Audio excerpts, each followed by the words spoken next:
ഇത് ചാലക്കുടിക്ക് അടുത്ത് മോതിരക്കണ്ണിയിൽ നിന്ന് ഒരു 2 കിലോമീറ്റർ അകലെ പീലാർമൂഴി എന്ന് പറയുന്ന സ്ഥലമാണ്. ചാലക്കുടി പരിയാരത്ത് വരുന്ന കപ്പത്തോടുണ്ട്. കപ്പത്തോടിൻ്റെ ഉത്ഭവസ്ഥാനം കൂടിയാണ് ഇത് പീലാർമൂഴി. ഇത് വെള്ളച്ചാട്ടം എന്നൊന്നും പറയാൻ പറ്റില്ല, പക്ഷേ നല്ല തെളിഞ്ഞ വെള്ളമാണ്. ഇവിടെ നിന്ന് വെറും 10 കിലോമീറ്റർ പോയി കഴിഞ്ഞാൽ അതിരപ്പള്ളി വെള്ളച്ചാട്ടമായി. ഇത് അതിരപ്പള്ളിയുടെ ഒരു പാരലൽ റൂട്ട് കൂടിയിട്ടാണ്. തൂമ്പാക്കോട് ജംഗ്ഷനിൽ നിന്ന് മോതിരക്കണ്ണി വഴി അങ്ങനെ പോയിട്ട് മോതിരക്കണ്ണിയിൽ നിന്ന് പീലാർമൂഴിയിൽ നിന്ന് വെട്ടിക്കുഴി വെറ്റിലപ്പാറ, അങ്ങനെ അതിരപ്പള്ളി. ഇതൊരു നല്ല അധികം വീടുകളൊന്നുമില്ല. മിക്കവാറും ഒരു 7 കിലോമീറ്ററോളം ദൂരത്തിൽ അതിർത്തി പങ്കിടുന്നത് ഫോറസ്റ്റാണ്. ഫോറസ്റ്റ് എന്ന് പറഞ്ഞാൽ കോട്ടമല. 7 കിലോമീറ്ററോളം ദൂരത്തിലുള്ള കോട്ടമല.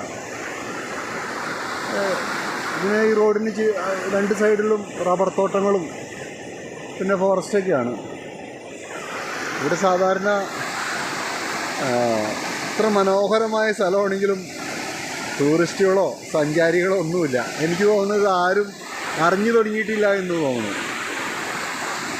പക്ഷേ ഇത് നല്ലൊരു ഡെസ്റ്റിനേഷനാണ്. അതിരപ്പള്ളി പോകുന്നവർക്ക് മോതിരക്കണ്ണി കൂടി ഈ പീലാർമൂഴി കൂടി അതിരപ്പള്ളി പോവുകയാണെങ്കിൽ ഇവിടെ സേഫായിട്ട് കുളിക്കാൻ പറ്റിയൊരു സൗകര്യമാണ്.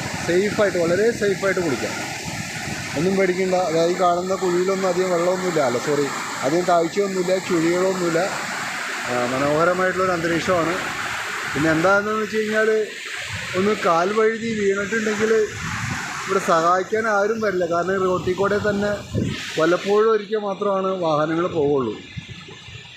പിന്നെ കുറച്ചങ്ങോട്ട് നീങ്ങിയിട്ട് കുറച്ച് കോഴി ഫാമൊക്കെ ഉണ്ട്. അവിടെയൊന്നും അധികം ആളുകളൊന്നും ഉണ്ടാവില്ല. ഈ കാണുന്നത് പ്രൈവറ്റ് സ്ഥലങ്ങളാണെങ്കിലും, ഈ ലെഫ്റ്റ് സൈഡിൽ കാണുന്നത് പ്രൈവറ്റ് സ്ഥലമാണെങ്കിലും റൈറ്റ് സൈഡിൽ കാണുന്നത് ഫുള്ളി ഫോറസ്റ്റാണ്.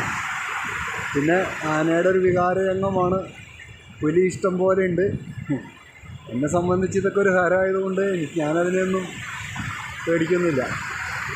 ഞാൻ ഇടയ്ക്ക് പോകുന്ന റൂട്ട്, എൻ്റെ ഫാം ഇവിടുന്ന് ആകെ ഒരു 3 കിലോമീറ്റർ ഉള്ളൂ. അപ്പോൾ മോതിരക്കണ്ണിയിൽ വന്നിട്ടുണ്ടെങ്കിൽ ഈ സ്ഥലത്ത് കൂടി വെറ്റിലപ്പാറ പാലം കൂടിയിട്ടാണ് ഞാൻ തിരിച്ച് വീട്ടിൽ പോകാറ്. ഞാൻ ഈ ഡെസ്റ്റിനേഷൻ ഒന്ന് കാണിക്കണമെന്ന് പലപ്പോഴും ആഗ്രഹിച്ചിട്ടുണ്ട്. പക്ഷേ വേനൽക്കാലത്താവുമ്പോൾ ഇച്ചിരി വെള്ളം കുറവുണ്ടാവും, ഇത്ര തെളിച്ചുണ്ടാവില്ല, വെള്ളത്തിന് ഇത്ര തെളിനീരുണ്ടാവില്ല. അപ്പോൾ ഇതൊരു നല്ല രസമായിട്ടുള്ളൊരു അന്തരീക്ഷമാണ്. അപ്പോൾ എല്ലാവർക്കും സ്വാഗതം. പീലാർമൂഴി ചപ്പാത്തെന്നാണ് ഇതിനെ പറയുന്നത്. പീലാർമൂഴി ചപ്പാത്തെന്നാണ് പറയുന്നത്. ഇവിടുന്ന് ജസ്റ്റ് 1 കിലോമീറ്റർ അങ്ങോട്ട് പോയി കഴിഞ്ഞാൽ അവിടെ ഒരു വലിയ മീൻ കിടന്ന് പടയ്ക്കുന്നുണ്ട്. അവിടെ എത്തിച്ച് നോക്കണമെന്നുണ്ട്, പക്ഷേ എനിക്ക് സമയമില്ല, അതുകൊണ്ട് ഞാൻ അധികം നോക്കുന്നില്ല. കുറച്ച് മീൻ അവിടെ കൂടുതലായിട്ടുണ്ടെന്ന് തോന്നുന്നു.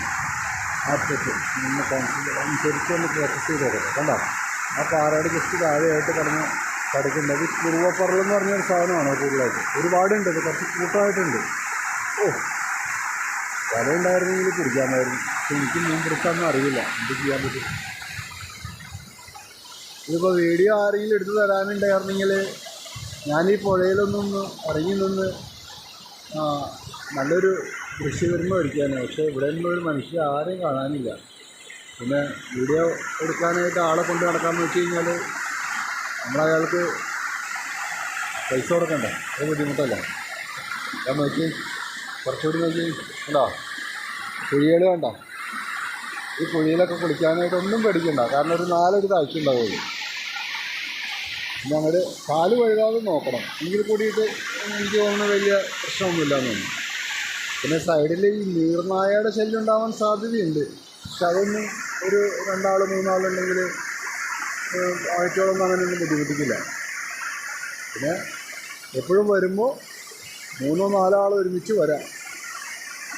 ഇറങ്ങുമ്പോൾ ഒരു നല്ല വടി കയ്യിൽ കരുതാം.